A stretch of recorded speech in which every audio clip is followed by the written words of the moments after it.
ನಮ್ಮೂರ್ ಜಾತ್ರೆ ನೋಡಿ ಬನ್ನಿ ಬಾ.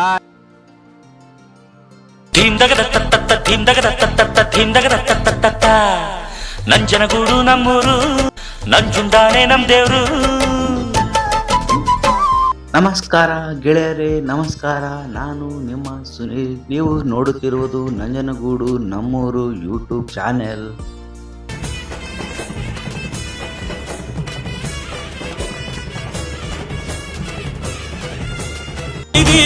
ರಾಜ ನಂಜುಂಡ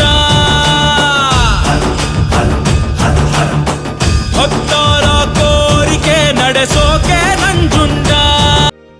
ಪುರಾಣ ಪ್ರಸಿದ್ಧವಾದ ದಕ್ಷಿಣ ಕಾಶಿ ಎಂದೇ ಪ್ರಖ್ಯಾತಿಗೊಂಡಿರುವ ಶಿವನ ದೇವಾಲಯಗಳಲ್ಲೇ ಪರಮ ಪೂಜ್ಯವಾದ ಕ್ಷೇತ್ರ ಶ್ರೀ ಗರಳಪುರಿ ಕ್ಷೇತ್ರ ಎಂದರೆ ಇಂದಿನ ನಂಜನಗೂಡು ಕ್ಷೇತ್ರ. ಶ್ರೀ ಕ್ಷೇತ್ರದ ಮಹಿಮೆಯನ್ನು ಎಷ್ಟು ವರ್ಣಿಸಿದರೂ ಸಾಲದು. ಪ್ರತಿ ವರ್ಷವೂ ಚೈತ್ರ ಮಾಸದಲ್ಲಿ ಜರುಗುವ ಗೌತಮ ಮಹರ್ಷಿಗಳಿಂದ ಪ್ರಾರಂಭವಾದ ಶ್ರೀ ಶ್ರೀಕಂಠೇಶ್ವರ ಸ್ವಾಮಿಯ ಬ್ರಹ್ಮರಥೋತ್ಸವ ಸಾವಿರಾರು ಜನರು ದೇಶದ ನಾನಾ ಭಾಗಗಳಿಂದ ಬಂದು ಇಲ್ಲಿ ಜರುಗುವ ಪಂಚಮಹಾರಥೋತ್ಸವದಲ್ಲಿ ಭಾಗಿಯಾಗಿ ಪುನೀತರಾಗುತ್ತಾರೆ.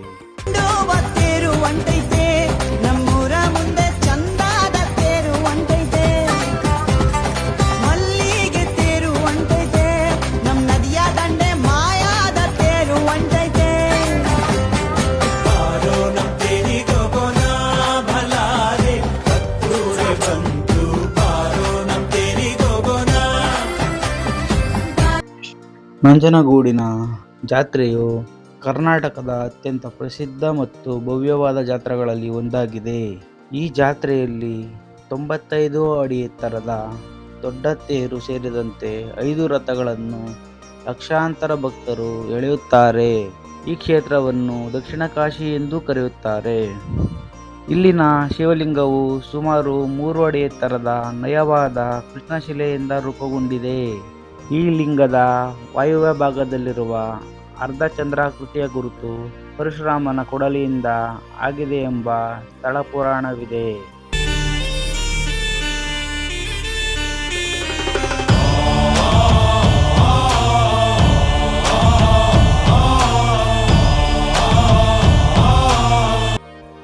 ಸ್ವಯಂ ಉದ್ಭವವಾದ ಮೂರ್ತಿ ಇದಾಗಿದ್ದು ಪರಶುರಾಮರು ಇಲ್ಲಿ ತಪಸ್ಸು ಮಾಡುವ ಮೂಲಕ ತನ್ನ ಪಾಪ ಕಳೆದುಕೊಂಡರು.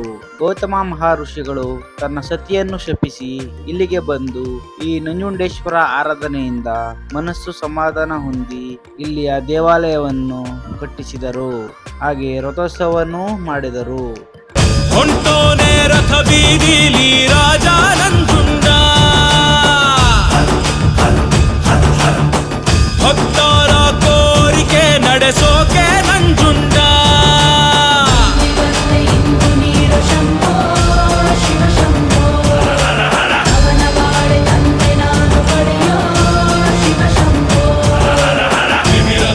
ಶಿವ ಶರಣಂ ಅತಳ ಸುತರ ತವ ಚರಣಂ ಭಸ್ಮಭೂಷ ಭವಹರಣಂ ಢಮರು ಢಮರು ನಾದ ಶಿವಂ ಶೂಲ ತಿರುಗಿಸು ಕಾಲ ಕದಲಿಸು ಶಿವನೇ ಶಿವನೇ ಹರನೇ ನಂಜುಂಡ.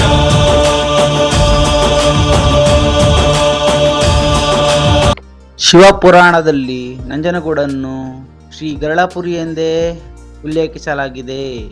ಈ ಸ್ಥಳವು ಅತ್ಯಂತ ಪವಿತ್ರ ಸ್ಥಳವಾಗಿದ್ದು ಸಮುದ್ರ ಮಂಥನದ ಸಮಯದಲ್ಲಿ ಮೊದಲು ಬಂದಿದ್ದೇ ವಿಷ ಅಂದರೆ ಆಲಾಹಲ.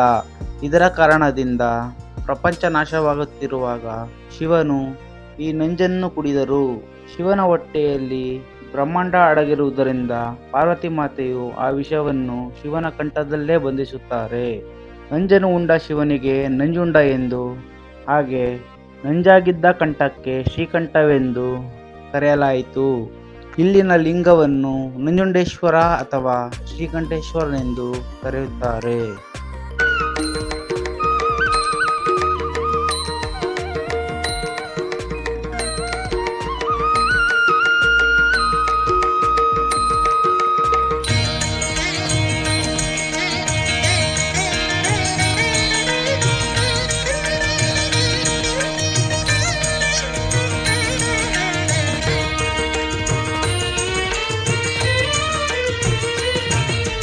ಶ್ರೀಕಂಠ ವಿಷಕಂಠ ಶ್ರೀಕಂಠ ವಿಷಕಂಠ ಲೋಕವನುಳಿಸಲು ವಿಷವನ್ನು ಕುಡಿದ ನಂಜುಂಡೇಶ್ವರನೇ ಲೋಕವನುಳಿಸಲು ವಿಷವನ್ನು ಕುಡಿದ ನಂಜುಂಡೇಶ್ವರನೇ ಗತಿ ನೀನೆಂದರೆ ಓಡುತ್ತ ಬರುವ ಕರುಣಾಸಾಗರನೇ ಗತಿ ನೀನೆಂದರೆ ಓಡುತ್ತ ಬರುವ ಕರುಣಾಸಾಗರನೇ.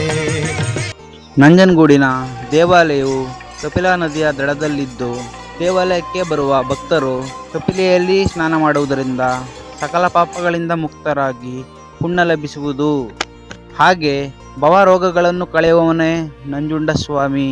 ಭವ ಎಂದರೆ ಹುಟ್ಟಿನಿಂದ ಸಾವಿನವರೆಗಿನ ಎಲ್ಲ ರೋಗಗಳನ್ನು ಕಳೆಯುವವರೇ ನಂಜುಂಡಸ್ವಾಮಿ. ಜೈ ಕರ್ನಾಟಕ, ವಂದೇ ಮಾತರಂ. ಈ ವಿಡಿಯೋ ಏನಾದರೂ ನಿಮ್ಗೆ ಇಷ್ಟ ಆದರೆ ಲೈಕ್ ಮಾಡಿ, ಶೇರ್ ಮಾಡಿ, ಕಮೆಂಟ್ ಮಾಡಿ, ಹಾಗೆ ನಮ್ಮ ಚಾನಲ್ನ ಸಬ್ಸ್ಕ್ರೈಬ್ ಮಾಡಿ.